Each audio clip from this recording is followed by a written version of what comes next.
Hey guys! I'm back from my pop-up market. Actually, it's been a few days since I did the pop-up market. That was on a Saturday, and today I'm filming on a Tuesday, but I just needed those couple of days to kind of clean myself up mentally and put things away, and also think about how I want to structure this video because there are some takeaways that I want to share with you guys, but also share my experience and then tips that I would recommend for anyone wanting to start um, attending these conventions and pop-up markets. I also got to take a few clips while I was at the market because it was slow, so you guys can kind of see what the setup looks like here. So I'm here and it's about almost 2 o'clock. It's 1:55. Also, hopefully you can hear me because there's a busy dance studio in the next room, and then there's like Justin Bieber music playing here as well. But it's been close to an hour, and I would say maybe a total of like 6 to 10 people have been walking around only within this past hour. I'm not sure how the traffic is going to be for the rest of the until 7 p.m. today, but I hope it does pick up. So yeah, we're just sitting here. I'm here with my mom and we're just chilling, but at least everything was set up. It did take a little more than like the hour time to set up, but luckily nobody was here yet. This pop-up market has like a mix of people. There are like 2 or 3 food vendors, and then there's one that they do like custom tumblers. So they have like the tumbler heat press here on hand, and they have like different designs displayed on their table. And then there's one that has like permanent jewelry. So there's like a mix of people here. I feel like my booth is like the only stationery one, but I haven't seen everybody's yet. It is a small studio space, so there's not a lot of like tables. I would say there are like maybe 7 to 9 people here max. So I don't know. We'll see how it goes. I think either way, if I don't really make much money today, I'm prepared for that, and I'm just using this kind of as like a way to get myself back into doing markets. So this is my setup at the back of the booth. I have my extra business cards here, and then I have my square reader. My mom brought the calculator as well in case that my brain freezes and I can't do mental math. I brought a little notebook as well to just do just to keep track of what items actually sell, because my Square inventory isn't synced with everything, because the last time I touched my Square terminal I had like items from 2 years ago. So since then there's been a lot of new products that popped up, and I just didn't have the time to do that and update everything. And then these are small bags. If people just buy like small things like stickers, small keychains. These are my mom's Amigurumi keychain plushies. And then these are just like thank you stickers that this bag came with. And then I also printed out for our own reference, more so for my mom's, but I printed out like a price list, so in case if anybody doesn't see the signs that I have out on the table and they ask, then she can kind of refer that to that page. And then underneath here is just, these are all of the stock that I have under the box, under the table. This is just extra bags, empty bags that I use to like unbox my table setup. And then these are for bigger items, like if they buy art prints and grading cards, it won't fit in this plastic one, so I bought a pack of 50 for that, I think. And then these are just extra supplies. And then my grid rack, and then we brought like several bottles and sandwiches as well to eat. And then this is more stock of my notepads and enamel pins. And then I have a backpack where I have my sketch pad, my sketchbook, my tablet, and just some chips if I get hungry. So I think it's kind of slow right now. Nobody's really here right now, so I'm just gonna I'm gonna be sketching and trying to stay busy. So first of all, it was a nice experience. It was a good first pop-up market for myself to attend, in my opinion. Like I said before in my previous video, I haven't gone to these events in over 2 years, so just the stress of being able to like having to keep up with all like the payments and setting up your booth and like pricing everything, and the fact that I had been making like new merch without going to the markets. I had to figure out how to fit all of that onto the table. So this was a very, very small one. And by small market, I mean like there were only like 7 to 9 vendors of us. It was a pretty small space. It took place in like a dance studio. I think the owner of the studio had repurposed it today or that day for like a little market. And by small, I also mean like there weren't a lot of attendees. To be honest, I think everybody that attended were from the organizer's dance studio, like they were regular like dancers or whatever taking her class, I think. So those were pretty much the only people that like came. I don't know, maybe I was wrong, but all in all, I was at the end of the day, it was a 6 hour market, by the way. It lasted from 1 to 7. I was able to set up starting at noon. All in all, though, I did make back the fee that I paid for the table and a little more, but not enough to pay back all of the supplies that I had bought for my table, such as like different like shelving from Amazon, Walmart, or like Temu. So I still have a little bit to go. I would consider that a deficit. Some people don't count like the shelving or like the booth, the table materials all in one go. And that's obviously something that you can make back when you go to more conventions and markets. But for me, I like to just tally it up completely just so that I know that I still have these things to pay for. So I wrote this down. To be exact, all costs, including the table fee, Amazon, Temu purchases, Walmart purchases, cost me $206.63. All sales that I made that day were $139.90. That includes Venmo, cash payments, and card payments. So I have a deficit of $66.73. So that's not too bad. Considering the first hour or two, there were like really 3 to 6 people that were floating around, and I was like, I don't know what's gonna happen for the rest of the day. Am I gonna make it? But yeah, like I said, I was prepared to kind of use this as a warm up to get back into this kind of vending space. So even if I did take a loss on it, I would still be okay with it. But I was surprised in the end. I got to pull through, and it was a great experience, and I got to meet some really nice people as well. So that was fun. So moving on to like reflecting and analyzing the things that I did right and the things that I could have improved on for my booth at the market. We'll start with the good stuff. I think I was able to successfully display all of my goods where one section wasn't heavy compared to others.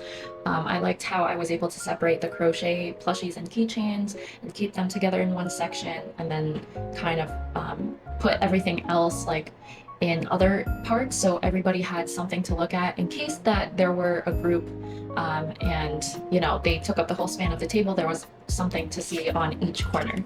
Now, as for the improvements, I wrote quite a number of things that I could improve with my booth setup, and I wrote tips like for conventions and art markets in general if you're interested and you haven't done them before. If you've done them before, feel free to like throw a couple in the comments if I miss any of those, because I'm also pretty new with like going to these events, so I'm sure there's a lot of other things that I could be doing right now that I haven't done, so everybody would benefit from them, so just feel free to chime in. But number one, order booth supplies way ahead of time. So I think this goes without saying, just like in general, prep ahead of time. Don't wait until last minute. Don't rely on Amazon Prime to get you things like in 1 or 2 days, because you never know, especially like it depends on what time of year your market is going to take place, but mine was January 13, so it was, you know, like 2 weeks right after New Year's. And for me though, I found out that I was accepted into this, and I made the payment for my table like late December. I think it was after Christmas, right after Christmas and before New Year's. So I actually didn't have a lot of time to get my supplies, whether I wanted to, you know, wait ahead of time, do it ahead of time, or like wait till it was closer. And I didn't get any supplies because as much as I said that I would do markets and conventions this year, I was just not sure if I would get accepted as well. So it's not enough to just want it. You have to get accepted to these things before you can, I don't know, before I feel ready and justify like buying all of these things. So I was scrambling to find stuff, and being my cheap self, I wanted to find the best deal at the best price. So I was shopping on Temu. Not the best place to order stuff, especially if you have a tight deadline and it's coming up. So I don't recommend that. Actually, so what I ended up doing was I had to double purchase the things that I bought on Temu on Amazon and Walmart. And then I was like, whatever I don't end up liking, after that I would just return. So yeah, that was my situation, and I was just really hoping that they would get there early.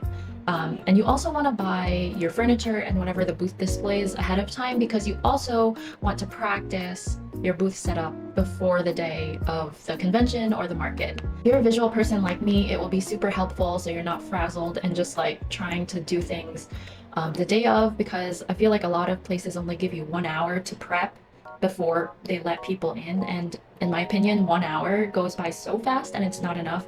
I'm a slow person, so I feel like I would need an hour and a half at least to get everything together and feel composed and ready to like greet people. So you want to have the tablecloth, or maybe not tablecloth, but the stuff that you're going to put on top of the table to move around and practice your booth setup with. You also need that because if you're a visual person like me, I want to see it in like physically, so I can see like, oh, this is where I'm going to put my sign. I have to put a sign there. And if you don't have any of those materials and you're waiting to order them, or they're like still like arriving, then you can't really practice with anything. So yeah, order your booth supplies way ahead of time, and also practice your table setup ahead of time, because it will save you so much time. That way you can just take a picture, and then the day of you can just reflect back or refer back to that photo and then set it up and you're good to go. Related to that tip, you should bring extra tools and supplies like tape, scissors, a pen, extra like paper for signage if you need it, a Sharpie marker, maybe some rope too. It depends on what kind of a banner that you have, but I feel like it's so helpful to have just in case. You never know what will happen. Maybe like a mishap like occurs, kind of like for me with my banner. I put a grommet on each corner of my banner, but then the tablecloth that I bought is like a form-fitted one, and it hugs like it goes all the way down to the table legs as well. And I wasn't able to take twine rope, which that was my original plan. I wasn't able to wrap that around the table to tie my banner up. So I was kind of like stuck, and I was like, I don't know how I'm going to display my banner, especially with it curling up and stuff. So I was really lucky that I had a roll of tape, and as terrible as it looked to me, I was able to tape down my banner to my table. Thankfully, like it stuck to the tablecloth. So yeah, without those extra supplies and the scissor, like I wouldn't have been able to, I don't know what would have happened. So this also has to do with the visuals of your table, like having everything set up and knowing, you know, what merchandise will go where. But you also want to provide ample signage so that people don't have to ask you what something costs, and then it'll put them in an awkward situation if it's too much for them to afford. And even if you do have a lot of signs everywhere pointing at what the cost is of something, when someone comes to your table, it can be a lot of information overload just because there's a lot of products to look at. So it's still very easy to overlook, especially if they're kind of like, if they feel like pressured or rushed to kind of just look at everything all at once. And I've had a couple people do this to me when they came to my table. They were looking at the table and they saw some stuff and they were like, oh, how much is this? But there was like, you know, a price sign like right next to it. So yeah, it's important to have that signage, but also I guess vocalize that to people anyway. Vocalize any deals that you're having as well, any promotions. Like for me, I had a sign that said like I was trying to promote my Instagram, so follow me on Instagram to get a free sticker, and nobody actually saw that or like participated with it. I give freebie stickers along with every purchase, but there was no one that caught on to the sign to be like, hey, so if I follow you, I'll get a free sticker or something like that. So I don't know, it could be the placement of where I put it, because I put it on top of one of my grid racks. Maybe it was too tall and out of reach or like out of people's line of sight. So there's still a lot of experimentation to do there for future markets and conventions, but have the signage available, provide ample signage, but also be sure to vocalize any of your deals and promotions or things that you want to sell. Another thing that is also really important if you are attending these conventions and markets for the first time is to provide multiple ways of payment. So I have a Venmo where people can just scan the QR code and then pay me that way. That does not include tax. And I also have my Square terminal, which does tax them, New Jersey tax. And it's super handy to have. I do recommend it. But if you will get that, definitely familiarize yourself with the Square app ahead of time. Play with the app on your phone like a night or two before you actually go to your event, just so you know where the transactions are to view them, how to check people out. I recommend doing a test run, like I did one with my boyfriend, just to make sure that the app and the terminal were still in sync and it processed everything normal, and then I just paid him back the dollar or whatever. So definitely do like a test run the day before. But also you want to get cash. Bring change. If you're going to an event where there are a lot of young people, a lot of them have cash and they don't have credit cards or they don't have Venmo.